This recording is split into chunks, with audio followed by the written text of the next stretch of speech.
Assalamualaikum warahmatullahi wabarakatuh. Selamat pagi anak-anak. Waalaikumsalam warahmatullahi wabarakatuh. Selamat pagi, Bu.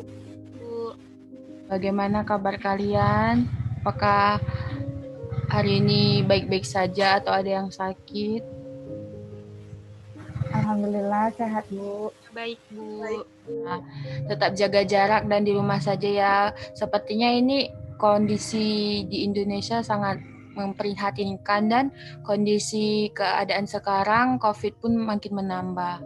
Alangkah baiknya kita untuk dapat menurunkan angka kematian teman-teman kita ya.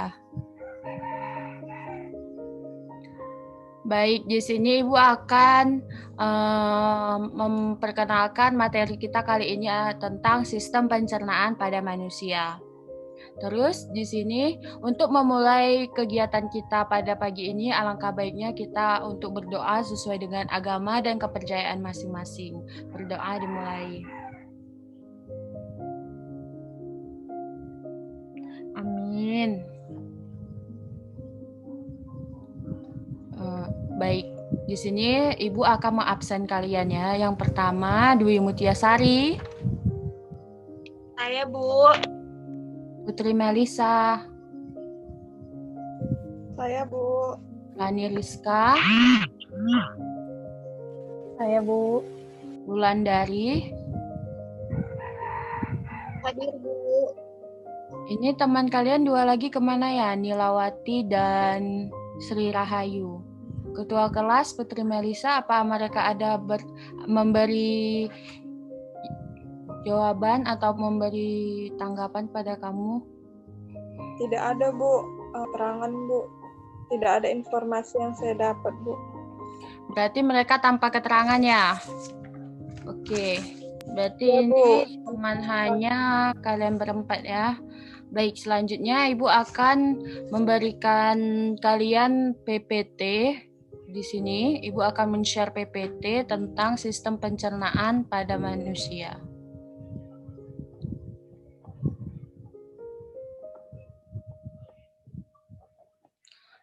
Apakah PPT-nya udah nampak? Sudah, Bu.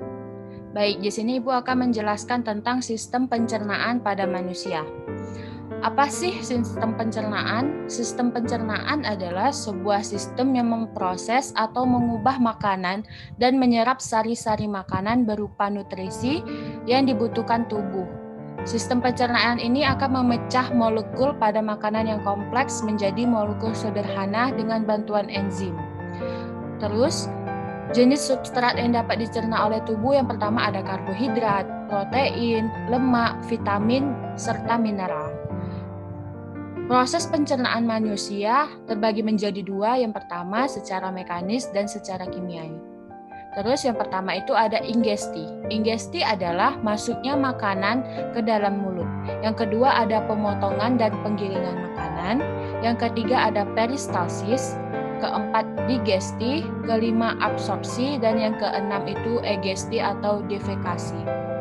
Sistem pencernaan pada manusia ini merupakan gambar dari sistem pencernaan. Yang pertama, pencernaan melewati mulut, lalu sebelum makanan masuk, yang pertama itu dari mulut, sebelum makanan masuk ke dalam sistem pencernaan, di bagian mulut terjadi proses pengunyahan dan memecahkan makanan menjadi potongan-potongan yang lebih mudah dicerna. Yang kedua itu setelah dari mulut, masuk ke dalam tenggorokan. Tenggorokan juga biasa yang dikenal dengan faring. Setelah melalui mulut, makanan dan minuman masuk ke dalam tenggorokan. Ketika sudah berhasil melalui proses di mulut dan tenggorokan, lalu makanan tersebut akan terus berjalan ke bagian kerongkongan. Kerongkongan adalah tabung berotot yang membentang dari faring ke perut melalui serangkaian kontraksi yang disebut peristaltik. Esofagus mengirim makanan ke perut. Jadi, setelah dari kerongkongan masuk ke dalam esofagus, esofagus mengirim makanan ke dalam perut. Terus bagian perut merupakan organ seperti kantong dengan dinding berotot yang kuat sehingga memegang makanan. Perut juga menjadi tempat untuk mengolah dan menggiling berbagai jenis makanan. Yang keempat, yang kelima, setelah dari perut, makanan masuk ke dalam usus. Makanan akan kembali diproses. Proses tersebut diikuti dengan adanya enzim pencernaan yang diproduksi pankreas, dinding usus halus, dan cairan empedu dari kantong empedu. Setelah dari usus, makanan dibawa ke dalam usus besar. Ketika makanan berada di bagian ini, biasanya akan terjadi proses penyerapan air dan mineral dari sisa makanan, sehingga membuat makanan menjadi padat dan membentuk tinja. Tinja tersebut yang akan dibawa melalui anus. Anus adalah salah satu organ pencernaan di dalam tubuh manusia yang berfungsi sebagai tempat pintu keluar untuk feses yang sudah mengalami pembusukan, sehingga dapat dikeluarkan. Baik, dari materi ini, apakah anak-anak ada yang tidak mengerti dari materi yang telah Ibu berikan? Bu, saya mau bertanya. Baik. Tadi kan Ibu ada menjelaskan bahwasannya sistem pencernaan ini melalui 4 tahap. Yang pertama itu ada peristalsis, setelah itu ada digesti, absorpsi, dan egesti. Jadi yang ingin saya tanyakan, keempat tahapan itu tahapannya seperti apa gitu, hingga melalui sistem pencernaan yang bagian egestinya. Terima kasih, Bu. Sama-sama. Jadi di sini Ibu akan menjelaskan apa itu peristalsis. Peristalsis adalah gelombang kontraksi otot polos intravolunter yang menggerakkan makanan tertelan sehingga saluran pencernaan. Yang kedua itu digesti adalah hidrolisis kimia atau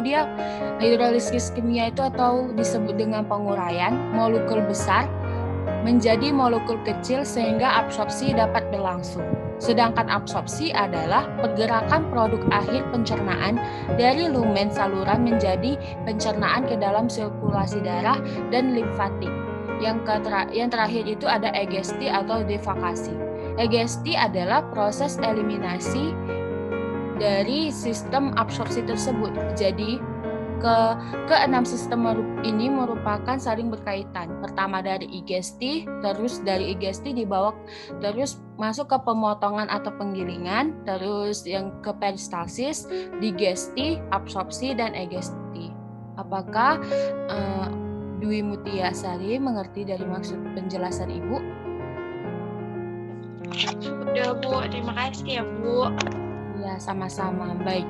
Setelah teman-teman anak-anak telah bertanya, Ibu akan bertanya kepada kalian. Jadi tadi Ibu telah menjelaskan apa itu sistem pencernaan, bagaimana proses sistem pencernaan, jenis-jenis substrat apa yang dapat dicerna, terus bagaimana proses dari sistem pencernaan secara kimiawi dan secara kimiawi dan mekanis. Terus di sini Ibu akan bertanya kepada Wulandari. Menurut Wulandari, apa itu sistem pencernaan? Sistem pencernaan itu adalah suatu proses pada tubuh manusia di mana untuk menyerap makanan yang nantinya berguna untuk kebutuhan nutrisi bagi tubuh manusia itu sendiri. Seperti itu. Benar sekali. Jadi sistem pencernaan ini merupakan dia kayak sistem yang memproses atau mengubah dari sari-sari makanan, sehingga dari sari-sari makanan itu dapat untuk berguna bagi tubuh kita. Selanjutnya, tadi Ibu ada menjelaskan tentang proses sistem pencernaan. Menurut Rani Rizka, bagaimana proses sistem pencernaan yang dimulai dari mulut hingga ke anus? Yang pertama itu sistemnya dari mulut, kemudian dari mulut ke tenggorokan, setelah dari tenggorokan menuju ke kerongkongan, lalu ke perut, lalu digiling dari usus halus, lalu dari usus halus dicerna lagi ke usus besar, lalu dari usus besar menghasilkan tinja, yaitu yang nantinya akan dikeluarkan melalui anus. Baik. Benar sekali ya, terima kasih kepada Rani Rizka. Jadi Ibu telah menjelaskan ini semua.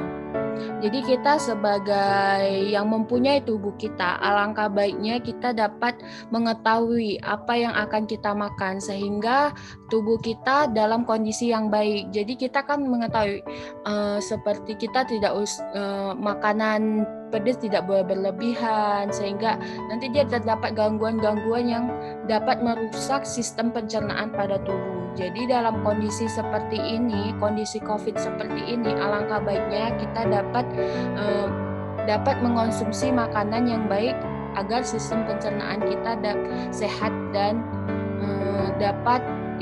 tidak merusak dari sistem pencernaan itu. Baik, dari materi kali ini Ibu telah membuat video pembelajaran yang akan Ibu kirim melalui Google Classroom. Dan Ibu akan memberikan tugas kalian pada Google Classroom, terus nanti tugasnya akan dikumpulkan pada terakhir pada jam 5 sore. Baik, sekian dari materi sistem pencernaan pada manusia. Lebih dan kurang Ibu mohon maaf. Wassalamualaikum warahmatullahi wabarakatuh dan tetap jaga kesehatan. Waalaikumsalam warahmatullahi wabarakatuh. Terima kasih Bu. Sama-sama. Terima kasih Bu.